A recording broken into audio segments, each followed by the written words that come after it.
0 to 1 Peter Thiel. Lesson 10. The Mechanics of Mafia. Start with a thought experiment. What would the idea company culture look like? Employees should love their work. They should enjoy going to the office so much that formal business hours becomes obsolete and nobody watches the clock. The workplace should be open, not cubicled, and workers should feel at home. Beanbag chairs and ping pong tables might outnumber file cabinets. Free messages, on site sushi, chef, and maybe even yoga classes would sweeten the scene. Pets should be welcome too. Perhaps employees, dogs, and cats could come and join the offices, thankful of tropical fish as unofficial company mascots.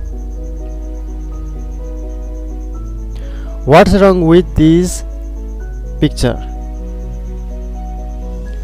It includes some of the absurd perks Silicon Valley has made famous, but none of the substance. And without substance, perks don't work. You can't accomplish anything meaningful by hiring an interior decorator to beautify your office, a human resources consultants to fix your policies, or a branding specialist to home your buzzwords. Company culture doesn't exist apart from the company itself. No company has a culture. Every company is a culture. A startup is a team of people on a mission and a goal. Good culture is just what that looks like on the inside. Beyond professionalism.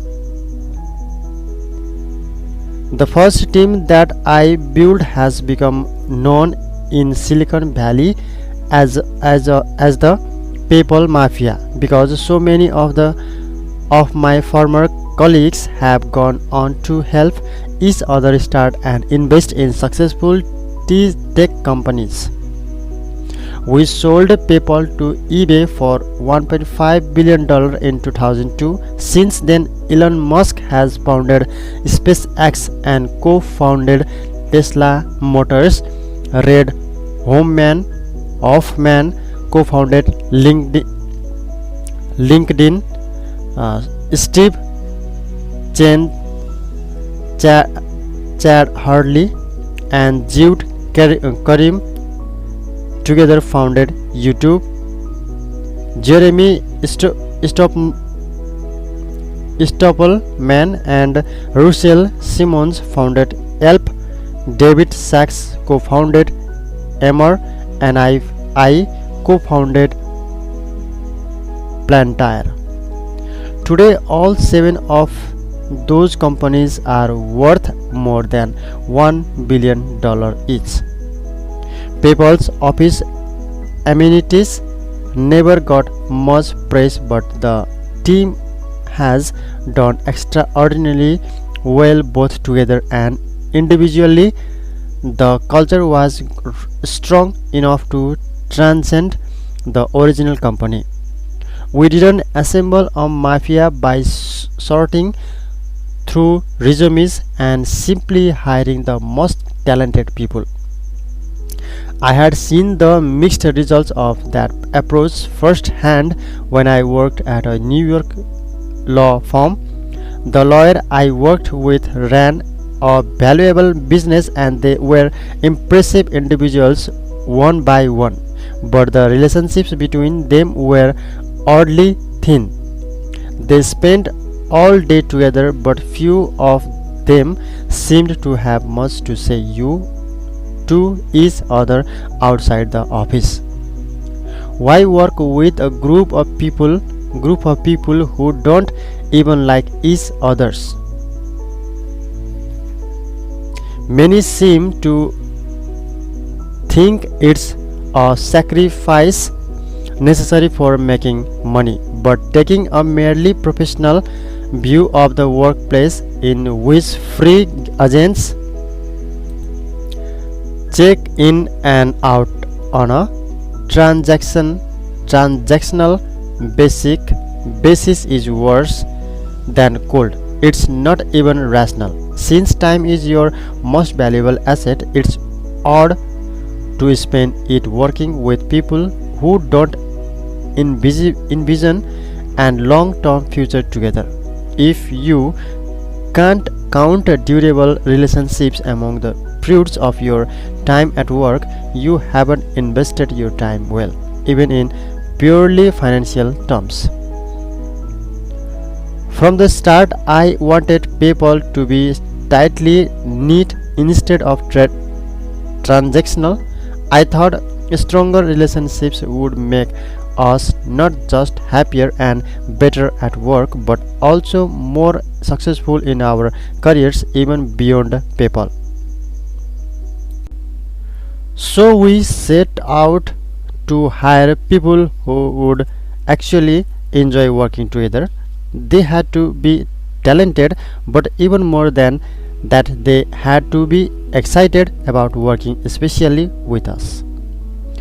That was the start of PayPal Mafia. Recruiting conspirators. Recruiting is a core competency for any company. It should never be outsourced. You need people who are not just skilled on paper, but who will work together cohesively after they are hired. The first 4 or 5 might be attracted by large equity stakes or high profile responsibilities. More important than those obvious offering is your answer to these questions. Why should the 20th employee join your company? Talented people don't need to work for you, they have plenty of options. You should ask yourself a more pointed version of the question: why would someone join your company? As it 20th engineer when she could go work at Google for more money and more prestige? Here are some bad answers. Your stock options will be worth more than elsewhere. You will get to work with the smartest people in the world. You can help solve the world's most challenging problems. What's wrong with valuable stock, smart people, or pressing problems? Nothing, but every company makes these same claims, so they won't help you start out. General and undifferentiated pieces don't say anything about why a recruit should join your company instead of many others. The only good answers are specific to your company, so you won't find them in this book. But there are two general kinds of good answers: answers about your mission and answers about your team. You will attract the employees you need if you can explain why your mission is compelling, not why it's important in general, but why you are doing something important that no one else is going to get done. That's the only thing that can make its important unique.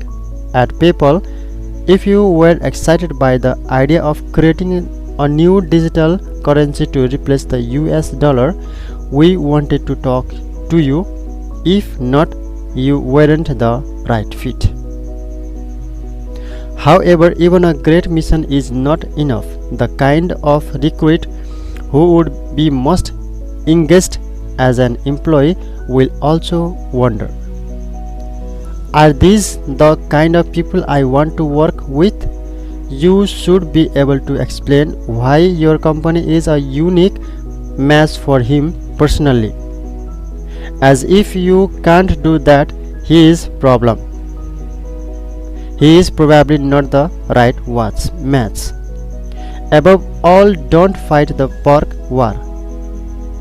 Anybody who would be more powerfully swayed by free laundry pickup or paid daycare would be a bad addition to your team. Just cover the basics like health insurance and then promise what no other can: the opportunity to do irreplaceable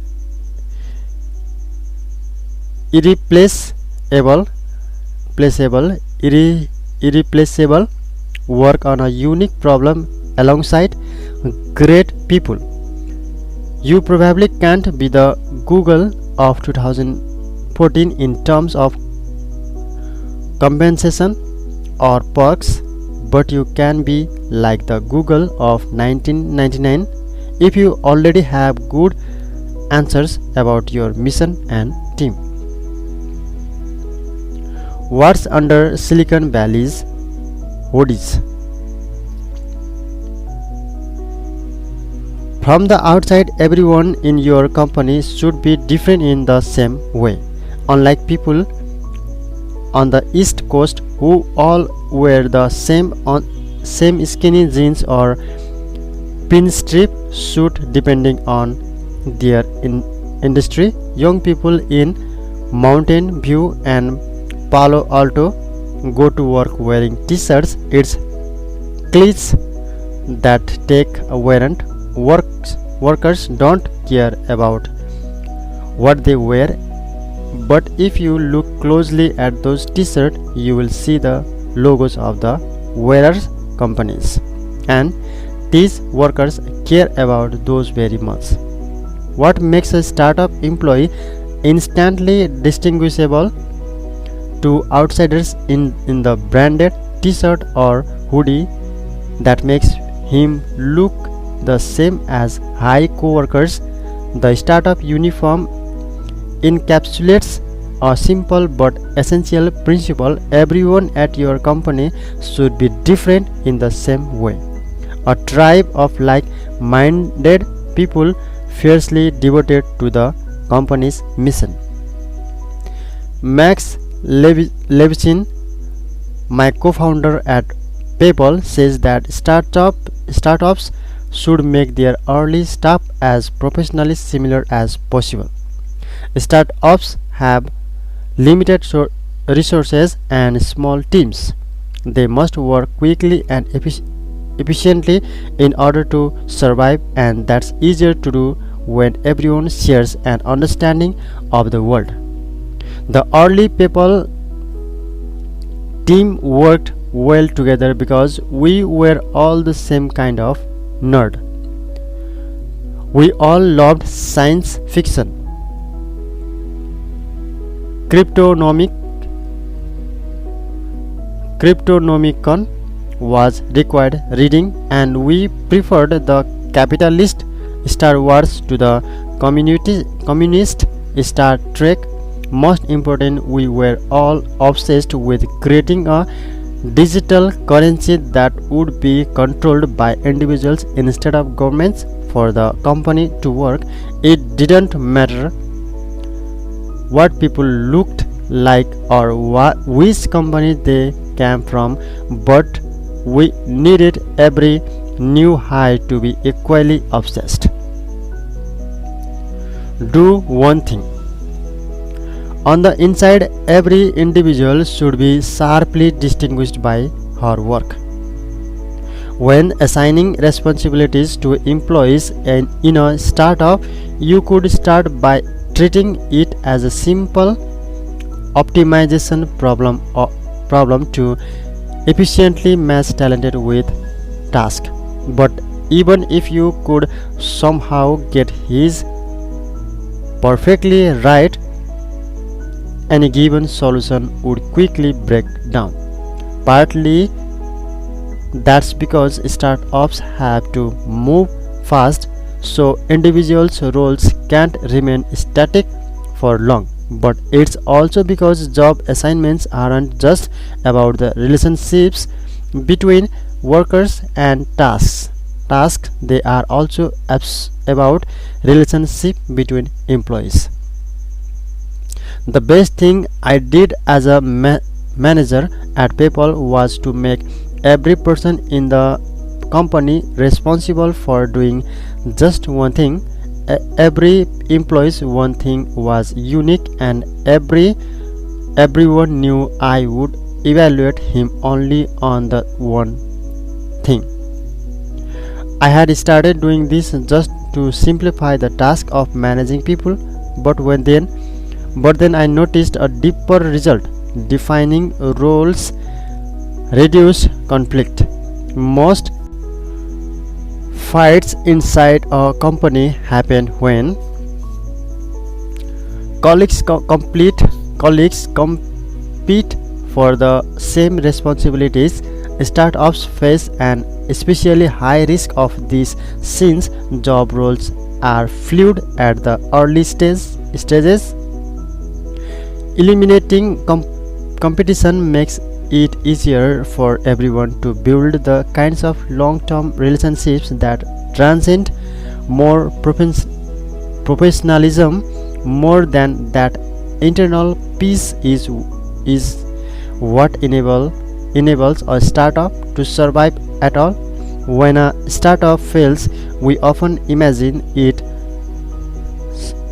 succumbing to predatory rivals in a competitive ecosystem, but every company is also its own ecosystem, and factional strife makes it vulnerable to outside threats. Internal conflict is like an autoimmune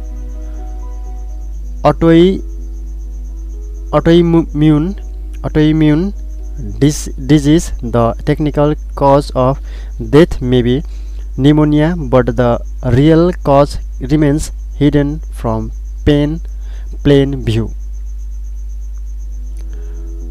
Off calls and consultants. In the most intense kind of organization, members hang out only with other members. They ignore their families and abandon the outside world. In exchange, they experience strong feelings of belonging and maybe get access to esoteric truth denied to ordinary people. We have a word from such organizations calls cultures of total dedication look crazy from the outside, partly because the most notorious cults were homicidal. Jim Jones and Charles Manson did not make good exist, but entrepreneurs should take cultures of extreme dedication seriously. Is a lukewarm out attitude to one's work a sign of mental health? Is a merely professional attitude the only sane approach? The extreme opposite of a cult is a consulting firm like Accenture. Not only does it lack a distinctive mission of its own, but individual consultants are regularly dropping in and out of companies to which they have no long-term connection whatsoever. Every company culture can be plotted on a linear spectrum. The best startups might be considered slightly less extreme kind of cults. The biggest difference is that cults tend to so be financially fanatically wrong about something important. People at a successful startup are fanatically fanatically write about something those outside it have missed. You are not going to learn those kinds of secrets from consultants, and you don't need to worry if your company doesn't make sense to conventional professional professionals. Better to be called a cult or even a mafia.